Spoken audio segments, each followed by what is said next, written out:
اس کی دھیمی مگر بے یقین سی پکار پر بے ساختہ مڑ کر دیکھتے ہوئے مہرماں کے وجود سے جیسے جان نکل گئی ہو۔ وہ طلال نوید تھا۔ بے ساختی کی کیفیت میں اس کا نام دہرا کر اسے بے یقینی سے دیکھتا ہوا۔ ایکسکیوز می، یہیں ٹھہرنا، میں ابھی آ رہا ہوں۔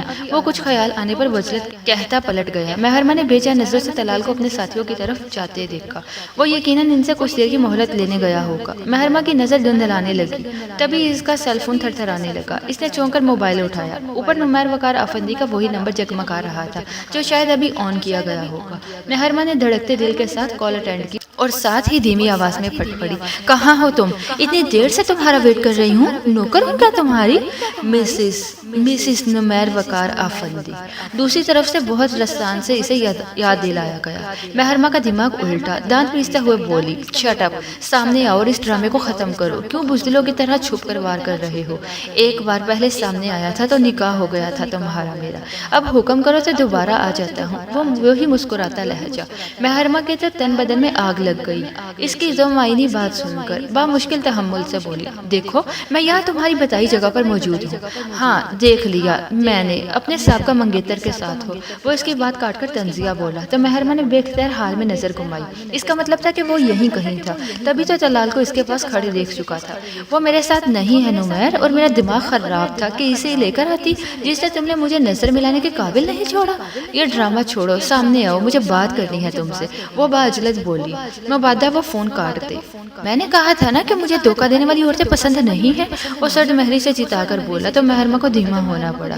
وہ میرے ساتھ نہیں ہے نمیر، اور میں روز روز اس طرح بہانے سے تمہارے بلانے پر نہیں آ سکتی۔ جو طے ہونا ہے وہ آج ہی کر لو آ کر۔ وہ طلال کو یکسر بھولی ہوئی تھی۔ اس وقت تو اہم ترین مسئلہ نمیر کے ساتھ معاملہ حل کرنے کا تھا۔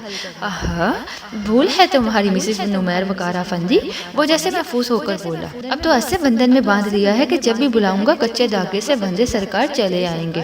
وہ جیسے اپنے کیے کارنامے سے بہت محفوظ ہو رہا تھا۔ مسکراتے لہجے میں بولا تو اس کی کمینگی سمجھ کر مہرماں کی کنپٹیاں تب اٹھی، رگوں میں شرارے دوڑ گئے۔ وہ سامنے ہوتا تو گولیاں سے اڑا دیتی اسے۔ تمہارا مسئلہ جائیداد ہے نمیر، میرا مسئلہ اب مہرماں افندی بھی ہے ڈیئر۔ وہ برساختہ بولتا اسے گمسم کر دیا، کمینہ نہ ہو، اس بندے کو دفع کرو یہاں سے۔ مجھے یہ تمہارے 10 فٹ کے فاصلے پر بھی نظر نہیں آنا چاہیے، ورنہ ساری عمر نمیر وقار افندی کو ڈھونڈتی پھرو گی، اس پنجرے میں قید۔ مگر تمہاری آزادی کا پروانہ دینے والا کوئی نہیں ہوگا۔ وہ لہجہ بدل کر صفاقی سے بولا اور لائن بے جان ہو گئی۔ ہیلو ہیلو، وہ بے چینی سے بولے گئی۔ مہر، طلال کی آواز پر اس نے چونک کر موبائل کان سے ہٹایا۔ وہ اس کے بالمقابل کرسی گھسیٹ کر بیٹھ رہا تھا۔ مہرماں نے لب بیچتے ہوئے اپنے موبائل بیگ میں ڈالا اور اٹھ کھڑی ہوئی۔ مہرو کیا ہوا، بیٹھو نا۔ طلال نے شکوہ کرنا نظروں سے اسے دیکھا۔ مہرماں کا گلا رندنے لگا، مگر اس وقت کمزوری دکھانے کا مطلب تھا طلال کو کوئی خوش فہمی دلا کر تزئین اور طلال کا رشتہ خراب کرنا۔ اس نے سرد نظروں سے طلال کی طرف دیکھا۔ میں یہاں تم سے ملنے یا تمہارے بلاوے پر نہیں آئی تھی۔ ایکسکیوز می، مجھے دیر ہو رہی ہے۔ اس نے بیگ شانے پر ڈالا، حال میں ادھر ادھر دیکھا۔ یہیں کہیں نمیر افندی بیٹھا تھا، ان دونوں کو دیکھ رہا تھا۔ تم ایسا کیوں کر رہی ہو میرے ساتھ مہرو؟ میری اور تمہاری زندگی برباد کر دی تمہاری ایک غلط فیصلے نے، وہ بے بسی سے پوچھ رہا تھا۔ مہرماں نے ٹھہر کر اس کی طرف دیکھا تو اسے اپنے دل کو ٹٹول کر ذرا سی حیرت بھی ہوئی۔ اسے اب طلال کو سامنے دیکھ کر دکھ تو بہت تھا، مگر ضیاء اور کچھ کھو دینے کا وہ احساس نہیں ہو رہا تھا جو کچھ روز پہلے تھا۔ یقیناً طلال کے تزئین سے شادی کے فیصلے نے اس کے دل میں بھی طلال کی پہلے والی جگہ نہیں رہنے دی تھی۔ وہ آہستہ سے دوبارہ اپنی کرسی پر بیٹھ گئی۔ میں نے اگر غلط فیصلہ کیا تھا تو اللہ گواہ ہے کہ اس کا ایک مضبوط جواز تھا میرے پاس۔ اب تم بتاؤ، تم نے تزئین سے شادی کر کے کون سے محبت کا ثبوت دیا ہے؟ اس نے تلخ لہجے میں پوچھا تو آنکھوں میں مرچیں سی اپنے آپ کھل گئی۔ انکار تمہاری طرف سے ہوا تھا مہرو، شادی سے محض 3 روز پہلے تمہارے انکار نے کیا میری ذہنی حالت تباہ نہیں کی ہوگی؟ وہ گھٹے ہوئے لہجے میں بولا تو مہرماں کے لبوں پہ تلخ سی مسکراہٹ آ گئی۔ خوب، تو یہ شادی میرے اس انکار کی خوشی میں کر لی تم نے؟ میری فیملی کی عزت کا سوال تھا مہرو، وہ تڑپ ہی تو اٹھا اس تانے پہ۔ اور میری عزت؟ تم نے یہ نہیں سوچا طلال، ایک بار بھی نہیں سوچا کہ میری ذہنی کیفیت کیا ہوگی تمہیں تزئین کے ساتھ اس رشتے میں منسلک دیکھ کر؟ مہرماں کی آنکھیں نم ہونے لگی۔ اس شخص کو چاہتی رہی میں، اتنا ہی دکھ ہے تمہیں میری شادی کا، اور تم مجھے کسی اور کے ساتھ دیکھنا پسند نہیں کرتی تو کیوں انکار کیا تھا شادی سے مہر؟ بولو، بتاؤ مجھے، وہ لہجے میں تلخی سموں کو بولا۔ اس دشمن جان کو سامنے پاتے ہی زندگی کا سب سے بڑا نقصان یاد آ کر جان کا عذاب بن گیا تھا۔ تم اپنے لیے میرے اس انکار کا مداوع بہت اچھے سے کر چکے ہو مسٹر طلال نوید۔ میرا خیال نہیں کہ اب میں تمہیں کسی بھی قسم کی صفائیاں پیش کرنے کی پابند ہوں، محرمہ نے تنزیہ کہا تو وہ لب کچلتا اس طرح بھی نظروں سے ادھر ادھر دیکھنے لگا، پھر ضبط سے لال ہوتی آنکھوں سے اسے دیکھتے ہوئے بولا، جب سب لوگ یہ سمجھ رہے تھے کہ تم اغوا ہو چکی ہو تب میرے گھر والوں کی بھی سوچ تمہارے بارے میں بدل چکی تھی مہر۔ کوئی بھی نہیں چاہتا تھا کہ اغوا شدہ لڑکی سے شادی کروں، ایک میں تھا جس کی محبت تمہارے اغوا ہونے کے باوجود بھی کم نہیں پڑی تھی۔ وہ بے بسی سے پر لہجے میں بولتا مہرو کے دل میں دڑاڑیں ڈالنے لگا، مگر آج طلال نوید کو یہاں سے نامراد بیچنے کا مطلب تھا طلال اور تزئین کے بہتر مستقبل کی بنیاد رکھنا۔ مان لیا طلال کہ میرا فیصلہ غلط تھا، مگر میں صرف یہ پوچھتی ہوں کہ تزئین افندی ہے کیوں؟ اس نے سینے پر بازو لپیٹتے ہوئے سرد نظروں سے طلال کو دیکھا تو چند لمحے محرمہ کی آنکھوں میں براہ راست دیکھنے کے بعد وہ ہارے ہوئے انداز میں بولا، تمہارے پاس رہنے کے لیے مہرو، فقط تمہارے پاس رہنے کے لیے، تمہیں دیکھتے رہنے کی چاہ میں یہ غلط فیصلہ کیا میں نے۔ محرمہ کا وجود سنسنا اٹھا، وہ بامشکل بول پائی تھی، دماغ ٹھیک ہے تمہارا؟ وہی تو ٹھیک نہیں رہنے دیا تم نے مہرو، وہ استہزاء سے ہنسا، جانے محرمہ پر یا خود پر۔ انسان کی اصل شخصیت ناموافق حالات ہی میں سامنے آتی ہے طلال، اور مجھے افسوس ہے تمہارے اس عمل پر، تمہاری کوئی اچھی سوچ میرے سامنے نہیں آئی۔ یعنی تم شادی سے محض چند روز پہلے انکار کر دو تو وہ حق ہے، اور میں تمہاری اس انکار کی سزا بھگتنے اور اپنی فیملی کی عزت بچانے کے لیے اگر کوئی قدم اٹھاؤں تو وہ غلط؟ ہاں، اس نے میز کی سطح پر ہاتھ مارا، تم 10 شادیاں کرتے طلال، مگر تزئین ان میں سے ایک بھی نہ ہوتی، تم مجھے کبھی دکھائی نہ دیتے۔ وہ لہجے کو بینتے ہوئے بمشکل سے بولی تھی۔ طلال دم بخود تھا۔ اتنی نفرت؟ اس نے مدم سا بڑبڑا کر جیسا خود کلامی کی تھی، پھر اس نے بے یقینی سے پوچھا، تم نفرت کرتی تھی مجھ سے؟ تم چاہتی تھی کہ میں تمہیں دکھائی نہ دوں، اور تم اس موہد افندی کے ساتھ عیاشی کرتی پھرو؟ بات کرتے کرتے اس کا گویا دماغ الٹ گیا تھا۔ اس کا یہ آخری اہانت بڑا جملہ اس قدر غیر متوقع تھا کہ محرمہ کے اعصاب تھٹر گئے۔ بالکل صحیح کہا تھا تزئین نے تمہارے بارے میں، تم مجھ سے شادی نہیں کرنا چاہتی تھی کیونکہ تمہاری زندگی میں موہد آفندی آ چکا تھا۔ وہ شعلہ بھر نظروں سے اسے دیکھ رہا تھا۔ میں ہی بیوقوف تھا جو سمجھ نہیں پایا تمہارے اس ذہنی خرابی والے ڈرامے کو، وہ خرابی جو میرے شادی کرتے ہی ٹھیک ہو گئی۔ یہ سب تم سے تزئین نے کہا؟ محرمہ کو اپنی آواز کسی کنویں سے آتی محسوس ہوئی۔ تو کیا غلط ہے اس میں؟ وہ نتنے پھیلائے تنفر سے اسے دیکھ رہا تھا۔ اس کی پیشانی کے بل گنے نہ جاتے تھے۔ محرمہ ایک دم سے اپنا بیگ اٹھاتی کھڑی ہو گئی۔ اس کا موبائل بج رہا تھا، یقیناً کبیر اسے پک کرنے آ پہنچا تھا۔ طلال نے اب کی بار اسے جانے سے نہیں روکا، مگر اس سے 2 قدم دور جا کر کچھ خیال آنے پر وہ ہمت مجتمع کر کر پلٹی اور اسے دیکھ کر مضبوطی سے بولی، تزئین نے بالکل سچ کہا تھا تم سے، اور پھر تیز قدموں سے چلتی اس سے دور ہوتی ریسٹورنٹ سے باہر نکل گئی۔ طلال نے اپنی زندگی کی سب سے بڑی خوشی کو اپنی آنکھوں سے اپنی زندگی سے نکلتے دیکھا تھا، مگر بے جان بیٹھا رہا۔ محرمہ کے اعتراف نے اس کے وجود سے جیسے آدھی جان نکال لی تھی۔ کبیر کو اس نے اسی ریسٹورنٹ کے باہر بلا لیا۔ اب جب کہ وہ اسے پک کرنے آ ہی چکا تھا تو رکشہ کر کے لائبریری جانے کا کیا فائدہ تھا؟ وہ چند منٹوں میں وہاں موجود تھا۔ محرمہ تیزی سے آگے بڑھ کر گاڑی کی پچھلی سیٹ پر بیٹھی۔ آپ تو لائبریری میں تھی مہر بی بی، میں تو پریشان ہی ہو گیا تھا آپ کی کال سن کر کہ آپ یہاں کیسے پہنچ گئی۔ کبیر خان واقعی پریشان تھا، ایسے ہی کسی سے ملنا تھا تو یہاں چلی آئی۔ وہ سر سیٹ پر ٹکائے تکان زدہ لہجے میں بول رہی تھی۔ کبیر چپ چاپ گاڑی چلانے لگا۔ کبیر، اس روز تم مجھے ٹائم پر پک کرنے کیوں نہیں آئے تھے؟ وہ یوں ہی آنکھیں موندے تھکے ہوئے لہجے میں پوچھ رہی تھی۔ کبیر نے بے ساختہ لب بھینچے۔ اس کی شہد رنگ آنکھوں میں ہلکی سی سرخی دوڑ گئی۔ یہ وہ موضوع تھا جس پر وہ کبھی بات نہیں کرنا چاہتا تھا، یا بالخصوص محرمہ سے تو بالکل بھی نہیں۔ اس کا بس چلتا تو وہ وقت کا رخ واپس موڑ دیتا، اسی شام کی طرف جب اس نے محرمہ کو پارلر ڈراپ کیا تھا، اور وہ موہد کی نافرمانی کی پرواہ کیے بنا کسی بھی فیکٹری نہ جاتا اور وہیں پارلر کے باہر کھڑا رہتا جب تک کہ محرمہ واپس نہ آ جاتی۔ کاش میں معذرت چاہتا ہوں مہر بی بی، آپ دیے ہوئے وقت سے 10 منٹ پہلے پارلر سے باہر آ گئی تھی۔ اگر میں سارا وقت باہر کھڑا انتظار کرتا رہتا تو شاید کچھ بھی غلط نہ ہوتا۔ اس کا لہجہ دکھ سے بوجھل تھا۔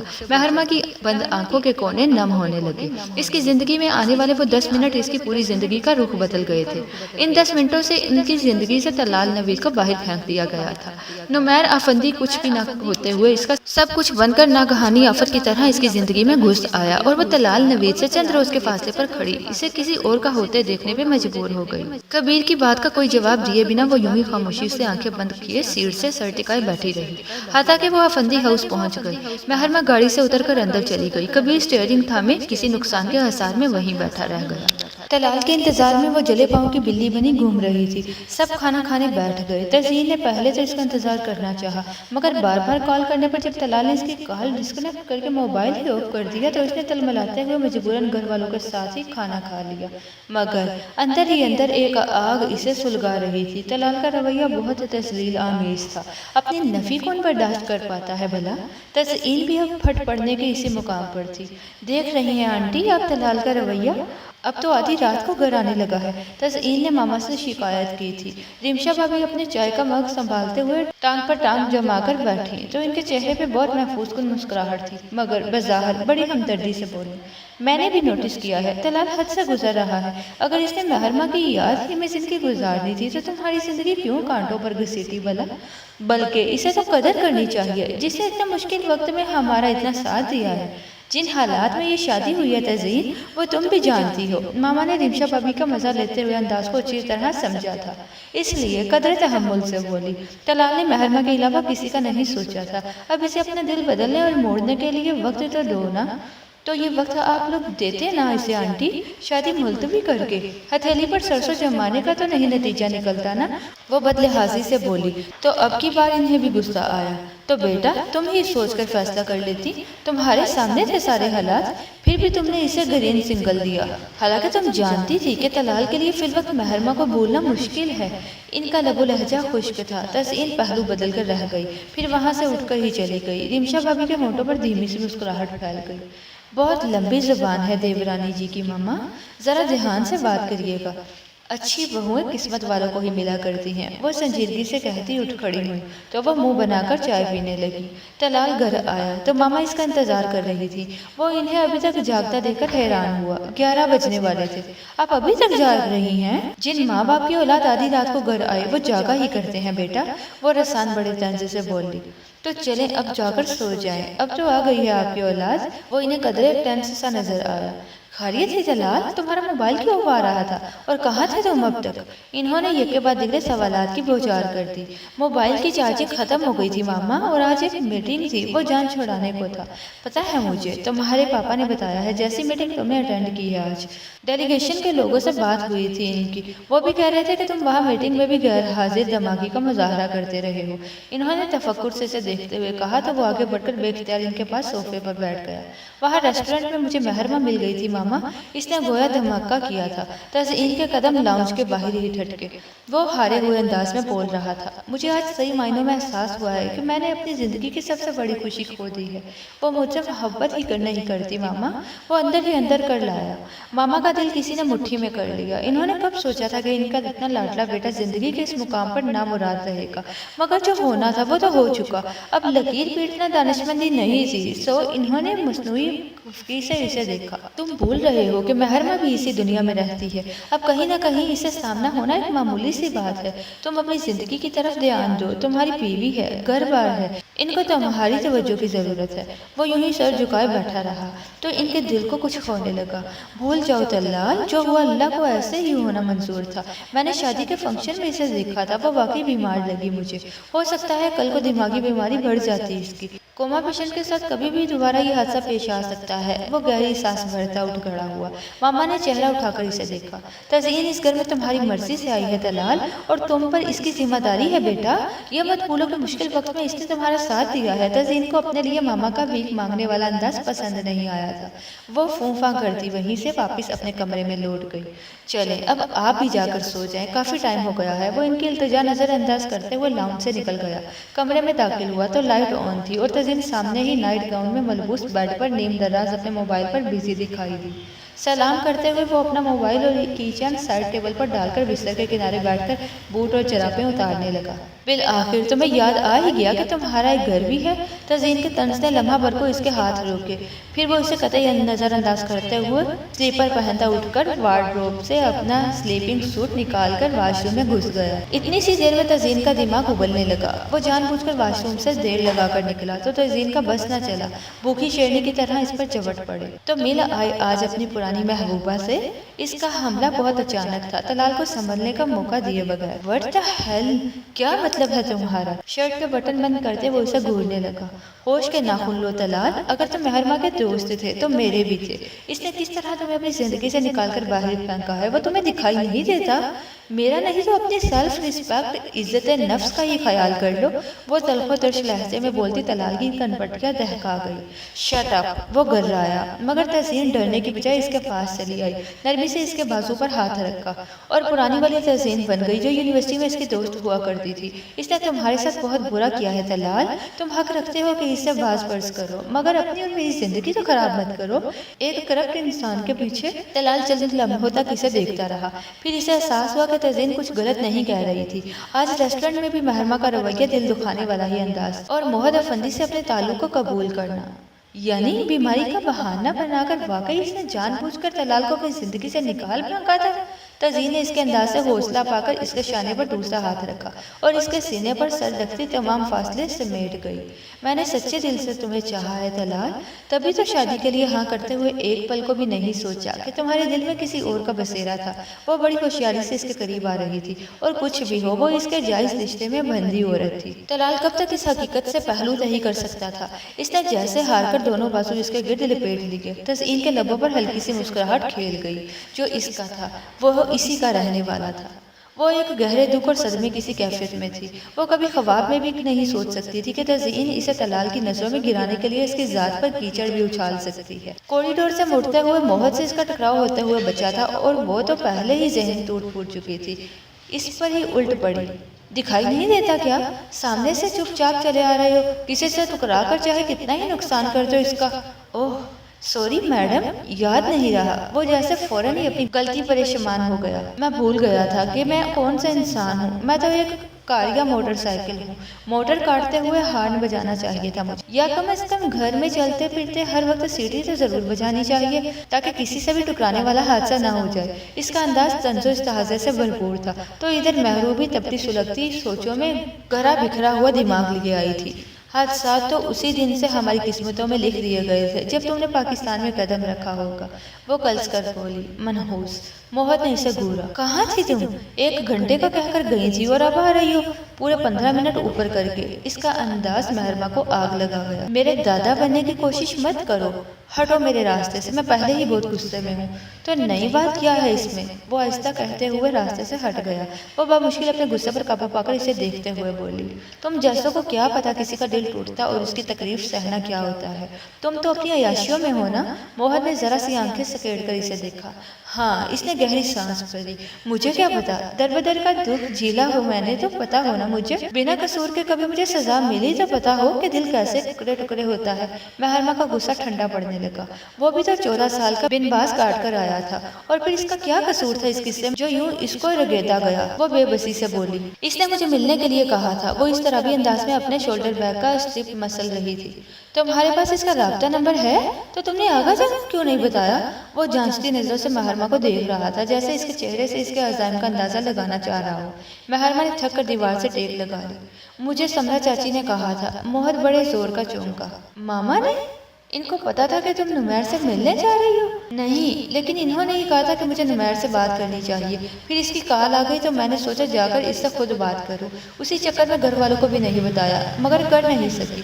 وہاں اچانک ہی طلال سے ملاقات ہو گئی۔ مہرما بیچارگی سے بولی، یہ کون سی الف للا سنا رہی ہو؟ اتفاقات سے بھری۔ موہد نے اسے گھورا تو وہ خشمگین نظروں سے اسے دیکھتی ٹیک چھوڑ کر سیدھی ہوئی۔ اسی لیے میں تمہیں کچھ بتانا نہیں چاہ رہی تھی۔ تم نے آج تک میری بات سمجھی ہے جو آج سمجھو گے؟ وہ اسے دیکھ کر رہ گیا۔ مہرما سر جھٹکتی چلی گئی۔ جاننے کے لیے دیکھتے رہیے خواب شیشے کا قسط نمبر 11 حصہ نمبر 2۔